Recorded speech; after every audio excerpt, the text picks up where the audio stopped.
How's everybody doing? My name is Anthony Brian Logan, and today we got to talk about Bernie Sanders unveiling a new plan to cancel all student loan debt.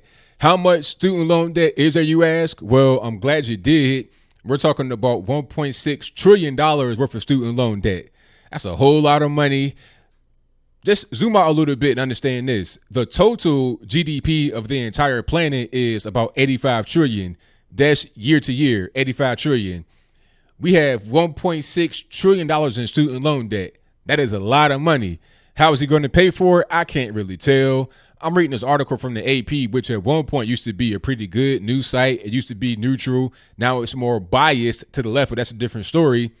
In the article, it says that he's going to tax stock trades and bonds and derivatives. I don't know how you get 1.6 trillion out of that.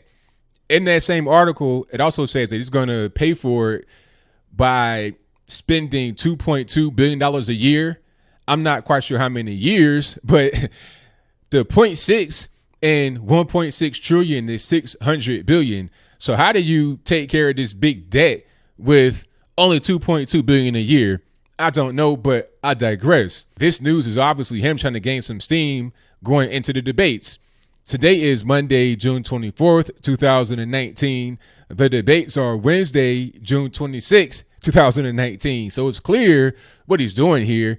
It ain't nothing but a campaign promise to hype up the debate, to get his name out there a little bit more, to get some relevance, because you have Pocahontas nipping at his heels. She has a similar plan to him, which was unveiled before he unveiled his. So they're kind of competing with each other with these empty campaign promises. Her plan is not as extreme as his. He wanted to go that extra mile to get that leg up on Pocahontas. She wants some student loan canceled, but there's a cap of 50 grand, and you must make less than 100 grand per year to get the 50 grand knocked off your student loan debt. She's going to pay for it by imposing the 2% fee, which ain't nothing but a tax, on fortunes greater than 50 million. So if you have that much, or you make that much, I guess, per year, she'll tax you. Now, I don't know how, because if I had that much money, I would just go overseas, offshore, and different accounts. You would not get that money from me to pay for people's mistakes or their misfortunes. But anyway, from that 2% fee, maybe other taxes, she's going to promise free childcare, free college, and a student loan debt with cash left over. According to her, she's going to raise 2.7 trillion over a 10-year period with that 2% fee. I say good luck with that. Like I said, if I had that kind of money, you would not get one red cent. But again, I move on. These campaign promises are totally empty. Student loan debt erasure, free college, all this, that, and the third is to try and get your votes. They're trying to reach the liberal base and some of the undecided. If you got a student loan and you don't know how to pay it, you may vote for one of them out of desperation. You know, I don't like Trump. I don't like Joe. So I'm going to go Bernie because he says free student loans or no more student loan debt. So I'm going to vote for him.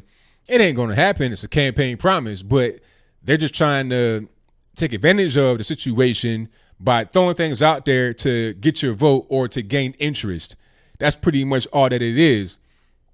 And this whole thing about free college, I mean, K through 12 is free right now, and it's not necessarily the best. You have some great schools in America. You got some bad schools in America. It's all free. A free college does not necessarily mean it's going to be a good college. All right. Colleges should cost. Trade schools should cost something. You could do an apprenticeship. You could do something to be able to gain skills, to gain revenue. And if you're going to have free college, how are you really going to pay for that? Are you going to pay the professors out of your own pocket from the federal government? What's making the student loan debt just balloon out of control is the government's involvement. So if you have student loan debt, why would you vote for more of the very same thing that caused your debt to be so high to begin with? I'm seeing people graduate with a degree in business administration that owe $100,000 in student loan debt. You paying $800 a month. You don't have no apartment. You live with your parents paying $800 a month. You have a whole mortgage on your back at 21 years old with no real skills. Why? That's why I'm kind of like iffy on college. College is good for some people. Some things you go there and get some actual skills, but others, I mean, if you're there for general studies, business administration, what are you doing?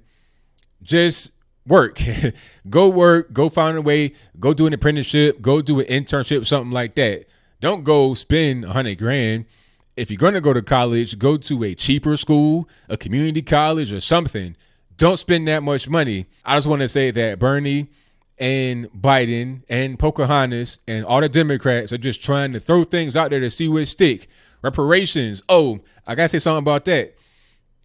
It's funny how when reparations are brought up, you got a bunch of hemming and hawing. Well, I don't know. I don't know how we're going to fund it. I don't know where it's going to come from. We can have the conversation. We could talk about it all day. Let's have the conversation. But then when it comes to student loan debt, oh, yeah, we're going to eliminate all that. When it comes to free college, oh, yeah, we're going to have free college. When it comes to free childcare, oh, yeah, we're going to have all that. It's a broad-reaching campaign promise that they get the most people interested. But reparations may offend some people, and it won't really be a mainstream topic. So they're just kind of keep their hands away from that whole situation. So if you're going to be out there voting for a Joe, a Bernie, a Pocahontas, or whoever, understand that they're not really going to be genuine. They're not going to give you any kind of real answers on certain things. And if they do, you can't really trust it.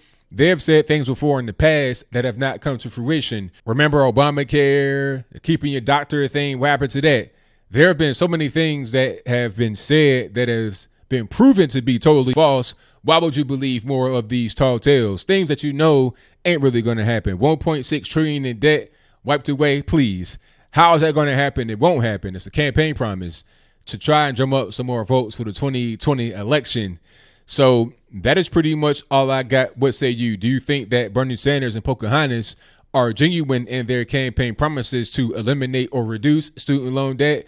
If that's your viewpoint, let me know why you think that way in the comments below. Or am I correct that it ain't nothing but an empty promise to try and get some more votes from the left to galvanize their base and also to gain more supporters from the center and maybe some from the right that kind of feel desperate in a situation with student loans? Whatever your comments are, please let me know in the comments below. And that's all I got to say for this video. If you like what you heard, please comment, rate, share, and subscribe. Peace.